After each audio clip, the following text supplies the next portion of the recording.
Welcome back, Sports to the Max, News Talk, HBO, WCCO. A little cold outside, a little chilly. Those big northern mallards with the curly tails, they got to be flying around there somewhere.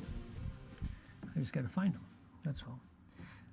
Larry Miller's an interesting story. He's a basketball icon in Minnesota. Everybody knows who he is in the basketball community. But I was talking to him the other day, and I didn't realize how interesting his story was. He was product of Vietnam, and then used his GI Bill and went to Hamline University. And I didn't know that he had that aptitude. That he was. I knew he was smart. I didn't know he was that smart that he could get into Hamline, because very few of you can. And became a coach for a long time at Normandale Community College. Of course, they ended community college basketball. But I thought, isn't that the transformation that you want to see? And so I called him and I said, I got to talk to you. Plus, he's got an interesting facility that he's got kids working out of as well right now. Larry, thank you for joining us. You're welcome, Mike. Thank you. Take me back when you were in high school. How did that work? I didn't get all the story for the other day. I had some more questions I didn't get answers to. Were you in high school? Did you want to be in the military? Did you get drafted into it? How did you end up there? I graduated in 1965 from Vandalia Butler in Vandalia, Ohio, and I was drafted in 67. I was getting ready to go to school when my parents had some rough times, and I couldn't afford to go to school at that time, so they couldn't do it, so I ended up getting drafted. You drafted into what wing of the military? For basic, and then Fort Polk, Louisiana for advanced training. What was that like as a young person? I mean, the whole time, are you living with the fear of going to Vietnam? What's it like? That's a really interesting question. I'd be careful I don't get too emotional about that one. Yeah, the fear was definitely there, and we knew pretty much that we were going to get drafted. There was a draft, and I got a notice on August 7th, 1967. I got on a bus and rode to an airport and went to Fort Benning, Georgia, and before I knew it, I was at Fort Polk, Louisiana. Before I knew it, I was in Vietnam in December of 1967. What are they teaching you at those places as you prepare for the unknown and combat? I mean, what's that like every day? What's that learning curve like? You're a teacher and a coach. How do you get the kids to grasp it? Well, I think at the beginning, it's just a conquest of you got to prove to yourself that you can be as good or better than anybody else, because that's going to keep you alive. So every day, any basic training or anything they did, I tried to overachieve. If we said we're going to go run, I wanted to be in the top 3 or 4 guys at the end of the run, no matter how far it was. We'd run with our packs and our ammunition and everything else. And it was definitely a preparation for Vietnam, because you get to Vietnam, a daily thing would be to go walk maybe 10, 12 miles and just look for the enemy and try to stay alive, and at the end of the day, hope that everything went well. At the beginning, when I was in Vietnam, I kind of hung back and didn't want to be too much in the front, and I found out that the guys in the back got picked off by snipers quite often. So then I started walking point, which means I was first one in line, and I got to be very, very good at noticing everything, and to this day, it's probably one of the traits that maybe people are distracted by when they talk to me, because I'm always looking around, noticing everything in my area. That never goes away, huh? No, it's something that you learn. That's the survival of it all. You learn to see everything and notice anything that's out of place, anything that's different, and it's just one of those things.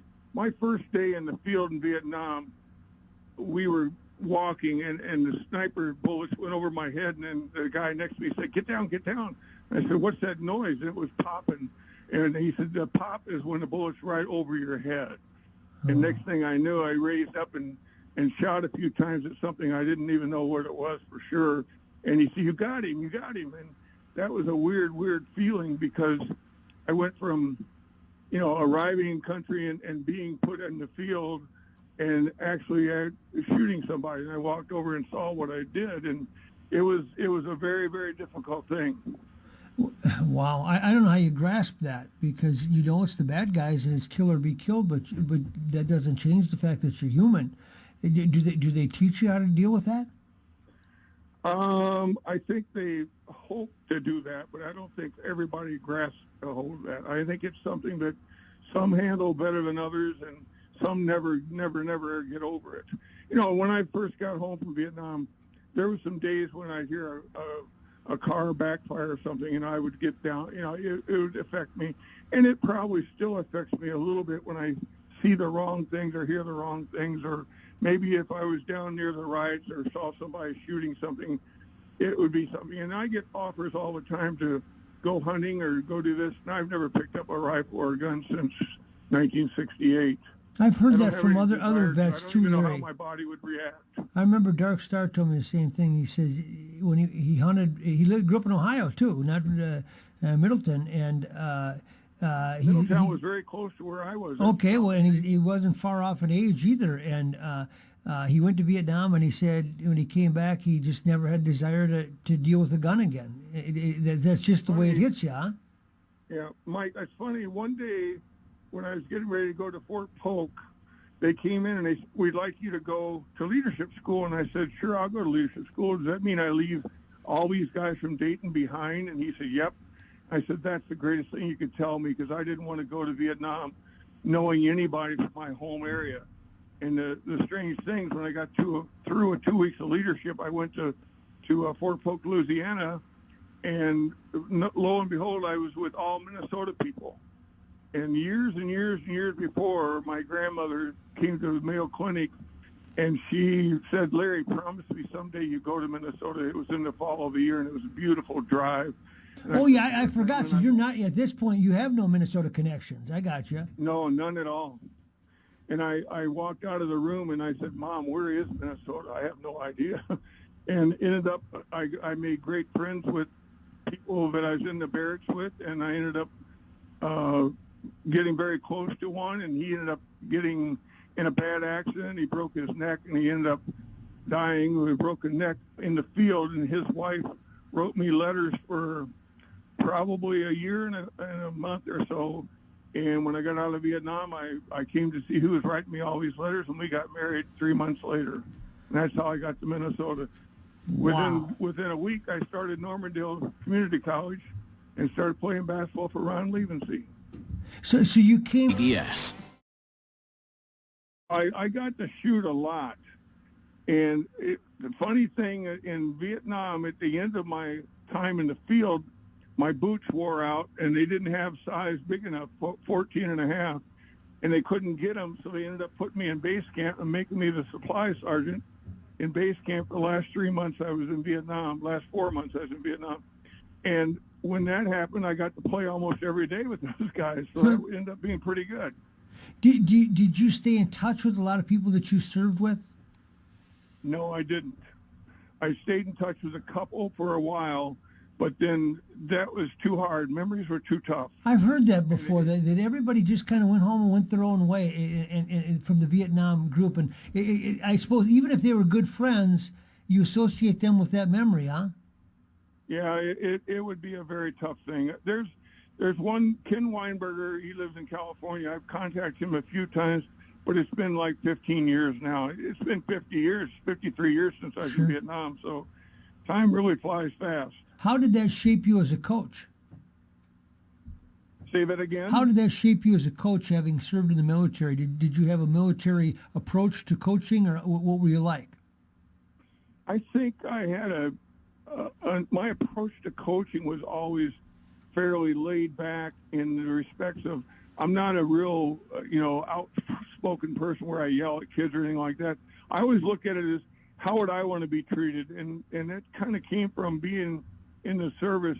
Those that were treated really, really bad didn't perform very well. And those that were treated with respect and, open honesty ended up being the best performers. And I approached that in basketball the same way. I always looked at, build a kid up and make them feel like they're really something special. Not falsely, though, just the way it should be. And they end up being what, they desire to prove to you that they are what you think they are.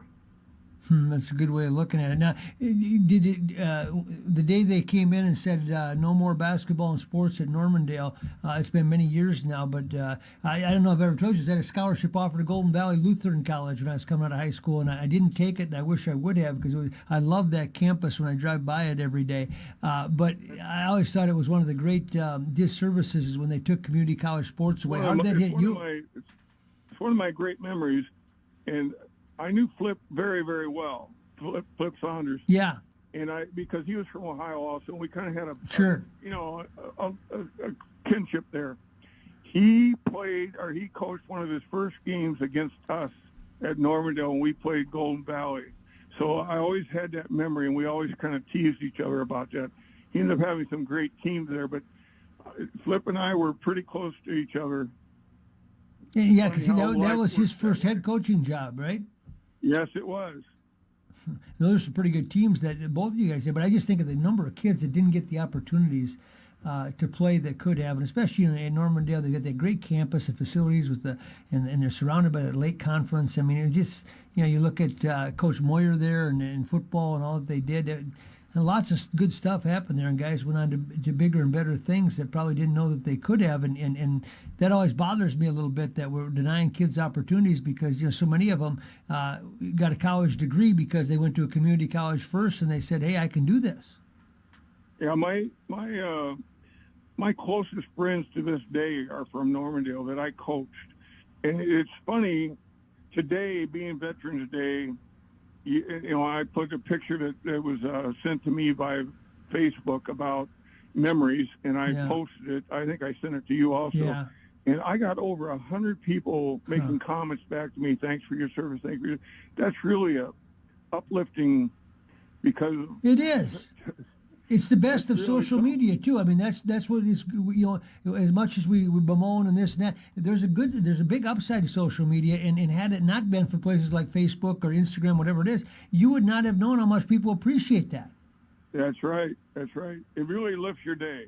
For sure. And now you're running a place called Drive, which is a basketball facility that teaches kids how to get stronger and how to work on the fundamentals in different ways. And Larry, I've sat and watched with you out there before. And I first of all, I can't believe how many really good basketball players there are in this state. Now, many of them want to get to be great.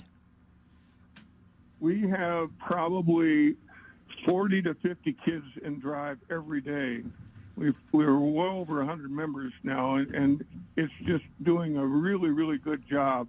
The kids, the ones that want to put in the work and want to listen and learn from their efforts, they really are showing progress. And there's kids from all over. I mean, some of the kids, I'll hear them sitting in the locker room area, and they'll say, yeah, my drive's 25 minutes, 30 minutes, and other kids, come from maybe Farmington, maybe Lakeville, maybe we have one kid coming from New Prague. And I mean, obviously Edina and Eden Prairie because we're located in Edina. Yeah, not far from the old Viking facility, yeah.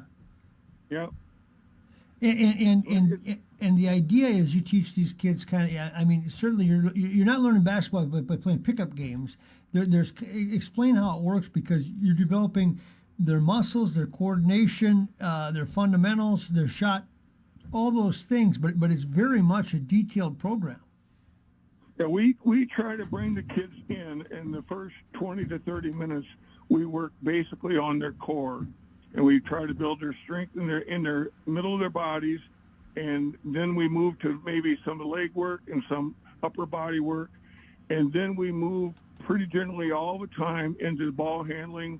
We'll spend maybe 20, 30 minutes there, and then we'll move into some basic moves with the ball, and then shooting at the end. And our sessions last an hour and a half, and some kids, it's maybe even 2 hours. They'll hang around. You can't chase them out of the gym too fast, But, your son comes. He was here today. He was working hard. My granddaughter comes and works. I mean, it doesn't matter. The ages go from maybe 3 or 4, third grade, fourth grade, all the way up through college. Right now, Terrell Terry's in the gym working out. So we have them all. Oh, well, he could get drafted next week. Yeah, he's going to get drafted pretty quick here. Wow. And Larry, when you see kids develop as a coach, whether it's at Drive or Normandale, wherever it is, what does that do for you when you see the light switch go on, or when you see the kid that could not do something that now can? Mike, that's probably the most gratifying part about coaching is to go from a kid that's struggling with something to a kid that's smiling all the time because he finally figured it out and he worked hard enough to achieve it. You know, some kids expect it to happen. Some kids work for it to happen, and there's a big difference there. If you put in the time and you listen and you go through the fundamentals of, you know, starting with your feet and working up from the bottom of the ground up, you'll end up being pretty good. And the kids, they listen to, you know, little techniques. I'm really good at shooting techniques, just watching, you know, did you follow through? Did you hold your follow through? Was your footwork right? Did you go left, right when you stepped into the ball? You know, are you doing all the little things correctly? And when they're doing that, somehow it starts all flowing together. It's kind of like, you know, A to B to C, and it just keeps on going then. Well, Kerwin Walton's at North Carolina right now. His father helps run it as well, and he's one of the outstanding shooters that we've seen in the state of Minnesota. Explain as best you can how he got there, because the process I find fascinating is to just watch. I've watched him work out, and he starts by shooting, you know, 1-footers, 2-footers, 3-footers. This is not where you go out there and just start jacking up threes, even though that's what you see on game night from him, that he can make, that he's a great three-point shooter. But it's incredible discipline. Oh, Kerwin is you know, he's an example that everybody should see and watch. He'll come into the gym and spend a half an hour shooting, you know, a form technique of 3 feet away in 5 different spots around the basket. Then he'll move out and shoot 8 feet away and shoot that for a half an hour, and then 12 feet away, and then 14 feet away. He never walks in the gym and picks up the ball and starts shooting threes. You know, it all starts real close and moves out gradually.